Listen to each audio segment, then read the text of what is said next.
The lesson. Oh yeah. By 85, you're in it.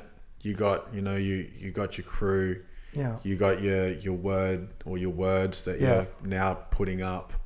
And I think when I was speaking to Foe, back in that time when people are running up on yards, there's no fencing. Well, I lived in a different area, so there's only one passenger train with 3 carriages. So there's a choice. You can burn every opportunity to go to every freight yard. If you do that train once, it will just fuck it up. So we never used to pace it at all, which is something I regret. But, maybe towards the end I should have, but I didn't. Things changed. So what, you didn't hit it because if you hit that, then it just makes things ruined too the whole hot. yard for all the freight. So it was basically predominantly freights we were riding on, and brake vans, which are the ones that sit at the end of the freight.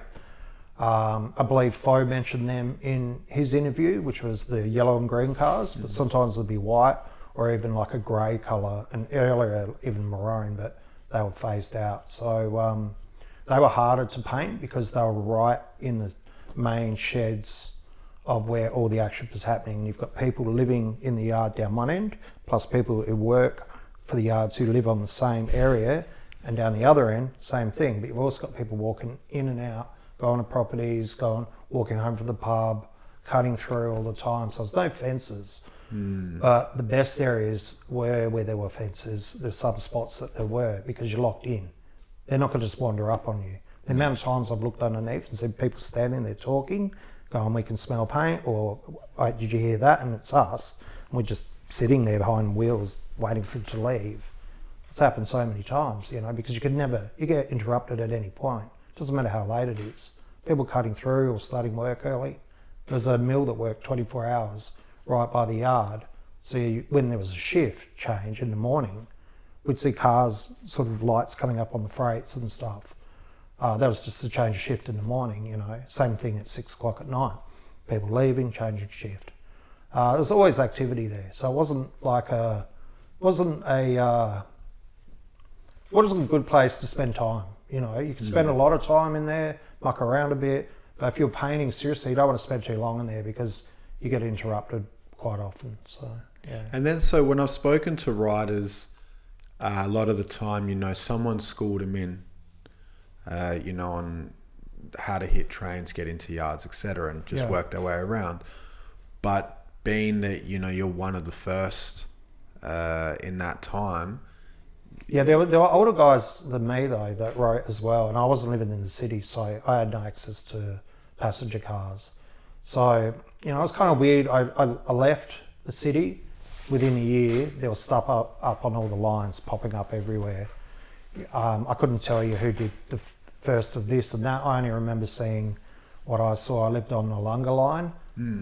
So, going along, you'd see the showgrounds, the big bad boys, J-Piece, Happy, a little bit of political graffiti.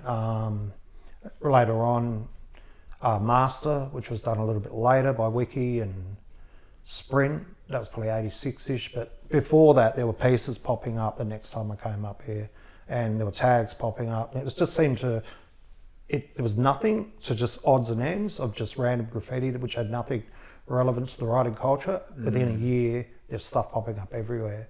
And from what I understand when I'd meet some of these people, is there was stuff happening. It just took a while to, eventuate and stuff. So there's people still piecing before that. It's just, I'd never seen it, And then, like, the crew that you're in, TDC, Yeah. that was the original crew from, like, when you first... Yeah, that crew came about. I wrote in a crew, it was just Boots and I. We had like a bit of a fun name that we used to write, which was TDB. It's a bit of a joke kind of thing. We'd muck around with it. And I had my house raided, and I'd done this death piece, and I was writing Death 1 back then. I had my house raided, didn't get charged, got harassed a lot. I decided that night to switch up my name to something different, not Cab or anything. I'll dump Death 1, I'll go for something else. and that's how the Death Connection happened. I rang Boots. I said, "Hey, dude, this is what I want to do. Are you keen? You're my partner at the time, painting, you know." He was keen, and that's how it started. So pretty much me and him started it. At the time, Risk was riding in iOS with Rank. They'd met in Adelaide and Manet. Eventually he came over to TDC. We had a radio show in 86, like a hip hop radio show in 1986 at a community radio station called Radio Clash. One night we rang Rank up because I'd met him through Risk, and he was put down with the crew. Massacre happened to come to Mount Gambier, where I was living, for gymnastics or sport or something. Met him, took him out, did a painting. Next time I saw him, he got put into the crew. Parrish came to Mount Gambier, he'd met Risk. He came back, went back to Adelaide, he did a piece, went back to Adelaide. Eventually he got put in the crew because he was good friends with Risk. So that's how it kind of happened. Manet, the same thing. IS kind of fizzled a bit, and we put him in the crew. So that's kind of how it all kind of started. Then you had Kez, Raid, Strike, all local guys. A few other bits and pieces, guys who were down on and off and stuff. But they were the main guys from that town back then that rode TDC. They also had other crews as well. So there was another crew called MIA, which is nothing to do with the guys who ride it today. This is an older crew. I was put down in that with those guys just to switch it up. When we swapped, we had a couple of members come over to us, kind of thing. So I was putting that up again with those guys. I didn't really get it up. I think the first night we did 5 pieces in one night, just MIAs. We actually got chased out of a spot that we didn't go down too well, but at the end we did 5 or something. And I put it up a few times here and there, but it was mainly the younger guys and some guys who weren't in TDC. It was mainly their crew. So things changed. Boots, when I first met him, we didn't know each other. We sort of heard of each other. He had a crew called KGB when we had FBI. So this is 85 era. So this is some of the crew names from back in that day. And then we had there was a whole group of other people who'd hang out. So you'd kind of have kids into hip hop, sort of like your local misfits. So you'd metal kids, hip hop kids, just articulate kids that didn't quite fit in. They might have been a bit nerdy or a bit different. We all sort of hung out in one kind of group, and we'd take a radio, go sit in the park at night, hang out, listen to music, that kind of stuff. After the radio station would finish, we'd leave at 1 a.m. We'd pretty much go to a band shell type area in the park, take the radio, plug it in, beers, whatever you want to do. Everyone would sit around. Some kids would break. I wasn't into it by then. I only did it for a little while. I realised I wasn't really that good at it. I wasn't that confident of putting myself out there. So I made a conscious decision to just draw, and the graffiti or the writing thing was what I was about. That overtook me more than the breaking. So I just wasn't athletic. Never been a sporty guy. My idea of sport was, I don't know, me and a couple of mates throwing javelin, which is fluoro tubes off a rooftop or something. That's about as sporty as I got, and jumping fences. So could you then technically say that the TDC thing, I guess originally sparked off because of the raid, because you got raided? Yeah, it did because I had to stop writing that, and I'd only done a few pieces, like 4 pieces or something with the name and written it as well, gotten up a bit, but not a lot with it, and it was just not worth hanging on to after they came to my house. Risk, he got raided with me. Boots wasn't there.